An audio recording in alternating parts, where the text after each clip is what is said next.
Alrighty, so Wonder Shall Never Cease. Never did I think I would live to see the day where Grace Randolph is eventually now coming over to the dark side after calling us toxic fans and saying that we are the ones that are embracing hate speech, after claiming that her channel is specifically for people who love the Acolyte and people who love the Acolyte alone, after trying to actually find out what her fans wanted, if they were still interested in more Star Wars, and 90% of them said they couldn't care less. About less than 30-something% said, or 20-something% said, oh yeah, maybe they're still looking forward to more Star Wars. And over 50% of them, overwhelmingly said, we don't care about Star Wars anymore. Disney has officially destroyed Star Wars. She still went on to say that, well, those of you who are out there who do not like the show, you're practically embracing hate speech. I understand why some of you are frustrated with hashtag Star Wars right now. And I'm by no means trying to tell you your feelings are wrong.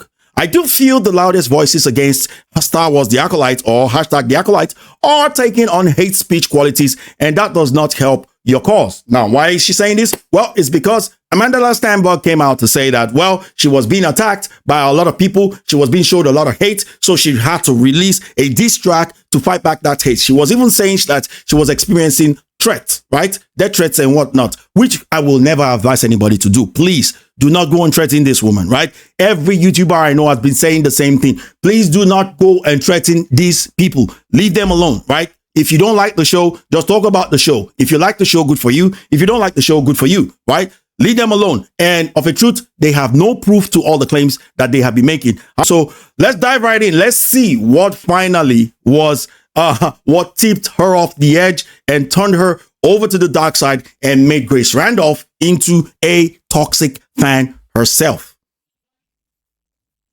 Since day one, Grace Randolph has been the series' biggest defender, for which she has taken a lot of flack. And her own audience turned on her in a way she wasn't prepared for. Like, it's not fun to be in the middle of a hate storm. Let me tell you, it really sucks. It would appear that as of welcome to our world. 7, the Acolyte is a hill she is no longer willing to die for. Tweeting hashtag the Acolyte. Oh man, that was awful.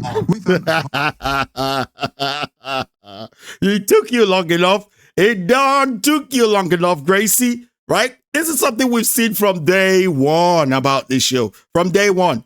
It sure took you long enough. 7 whole episodes, but as they say, it's better late than never. Accompanying GIF that signals dejected. She clarified this stance later and admitted that the writing here turned out to be so bad that it made ever having been a supporter of the show not age well. Isn't that what all of the loud voices on YouTube and on X and so on and so forth have been saying about this show? They have said nothing else regarding this show except for the fact that the show is bad. The writing is absolutely bad. The effects is bad. I mean, there's no planet that they went to that looked different. There was no planet that had crowded people. Businesses were happening. Anybody, right? And they spent $180 million on this show. How can you prove that? Even the biggest supporters of this show, like Paul Tassi from Forbes, was asking that same question, that this show by no means looks like a $180 million show at all. But then when you say that, they'll say you're a racist, you're a sexist, you're a bigot, and worst of all, you're a toxic fan. Oh, man.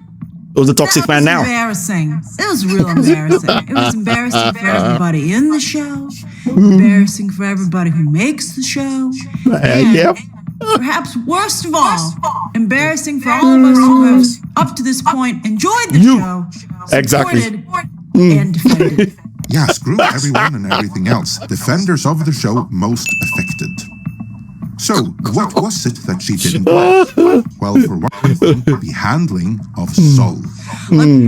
Yeah, Saul was a favorite character. She was always talking about Saul in her video, how great this guy was. Now, I'm not going to say that, Lee John G, he did a pretty good job with what they gave him, but it's not like it's the best acting you've ever seen in the whole world. But when other people's acting are so bad on this show, well, an average actor or any actor that actually shows any form of normal level acting would feel like they're absolutely great actors. And that's what's happening right here, because everybody's so bad in comparison that Lee John G's acting, not that I'm saying it's bad, it's good, it's normal, but Lee John G acting now seems like a Oscar award winning act, right? That level, that kind of level. Like when the episode started, they were at the campfire. I was like, I genuinely was like, what a great character. What a great contribution to Star Wars. What a difference that 37 minutes makes. I never want to see Saul again. I don't even want to see him for the final episode. I don't even want to see this thing. I don't want to see a resolution to his story. I don't want to see that guy again. I'm starting to like this woman, I tell ya. I am starting to like Grace Randolph. I mean, you may come at me for it, but I like this truthful side of Grace Randolph. I simply do. She's now starting to look a little bit more attractive to me ever since she said that, I tell ya. Is what the writers did not just to Saul, but to all the characters. I maintain that the interactions were so forced that nothing feels genuine or organic here. There's no verisimilitude, and Grace made a similar point. It's ironic that the episode is called Choice, because it seemed like no character had any choice, that they were all taken over by the showrunner, Leslie Headland, and the episode's 3 writers. It took 3 people to destroy this show and character assassinate Saul. Like how, it's like if all these characters had been taken over the way Anastasia had taken over Torben, or the entire Coven had taken over Kalnaka. Like these characters. Yeah, that would have made more sense, to be honest. That would have made a bit more sense. But what would have been the motivation of Anastasia taking over their brains at this point? Because at this point, they were at peace. They had already settled themselves. The kid had already gone for trials to see if they could become Jedis and whatnot. And so there would have been no motivation for that to happen at all. It just seems like everything was happening just so that everything can happen. That's it. Characters just started to act inexplicably. You were like, what the hell are you doing? But what about all the strong female leaders on display? What about the diversity? Wasn't this show a victory for girl bosses everywhere? Exactly. And for a show that's supposed to support women, to see Carrie Ann Moss and Zendara have so little control over her team of Jedi was very disheartening. And then on the other side, Mother Anastasia has no control over her coven. What are you trying to say about women in leadership?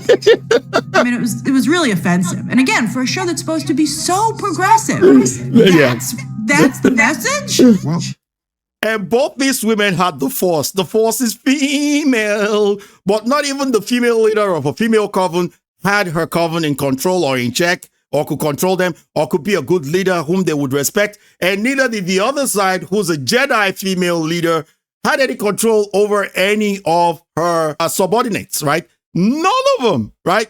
But this is what I've been saying on this channel for the longest of times, that every single time you watch a show that they publicize diversity, equity, and inclusion, what they do with those diverse characters is how they perceive them. They perceive them as inferior people. So what they do is they give them an inferior role to play, because that's how they perceive them. They are the real ones who are exactly what they are projecting. They would see a black person and think a black person can be as smart as a white person. So we need to make them dumber so that it, reflects the reality of what black people truly are. This is what we've seen with Doctor Who. I told you guys on what they did with Ncuti Gatwa. Even RTD came out to say that, well, I had to make the show simpler so that I can appeal to younger audiences.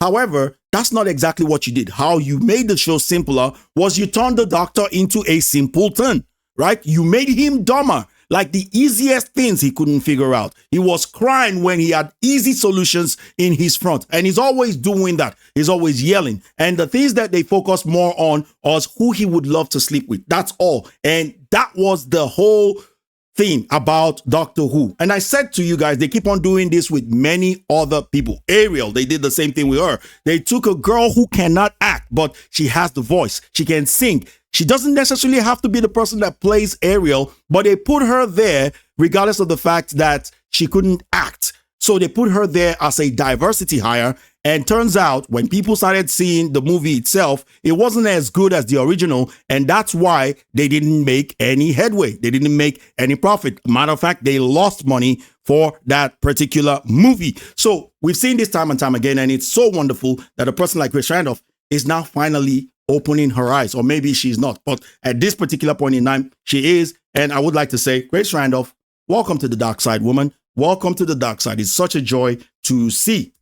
So much for that, I guess. In short, the Acolyte is a failure on all counts. And kudos Yes. to Grace for coming around, because as we shall see, not everyone did. Yeah. So he goes on to talk about Collider and how they attack us and all this sort of stuff, how they attack the fans and so on and so forth. But my point is this, I've said it time and time again. These people are the exact thing that they are projecting that we are, that they are the racists that they say that we are. When they are trying to portray a black person, they portray that black person like they see black people as inferior. When they are trying to portray women, they portray women from the perspective of a misogynistic person and a sexist person, and they portray those women as that. And they take people and just put them in roles simply based on the color of their skin. And this thing has been a blight on our society. It has not benefited anyone. And some companies in certain industries, even Google right now, is talking about how they want to abandon DIE policies because it is killing their company. Disney is losing money. They are losing money. This show is so bad that they can't even lie to us anymore on how bad this show is, that even Leslie Headland is even now coming out to beg people to watch the show. The Acolyte showrunner, Leslie Headland, says fans who want to see a second season should encourage your friends to watch the show. Recommends telling skeptics, don't pay attention to the IMDb score. Seriously? For real? We shouldn't pay attention to the IMDb score. So this show's nothing short of desperation from Leslie Headland, trying to get people to watch this show that is an absolute garbage trash of a show. But in any case, you guys, I think that it's going to get a season 2 because when it comes to shows like this in Hollywood, from what we have seen, whether it be from HBO Max, Amazon, and most importantly, Disney, shows like this would always get season 2 for Shizu, I tell you, because Disney is nothing short of a big troll. But these are my thoughts. Let me know what you think about this in the comment section below. How do you feel about Grace Randolph now coming over to the dark side and also criticizing it just pretty much like what all of us have been saying? Or do you think now Grace Randolph is also a toxic fan like the rest of us? Let me know in the comment section below. I want to thank you guys for watching this video. Hope you guys enjoyed this. If you did, feel free to like, share, comment, subscribe, ding that bell for notification, and I'll catch you guys on the next one. Take care, peace, and Sayas out. Bye-bye.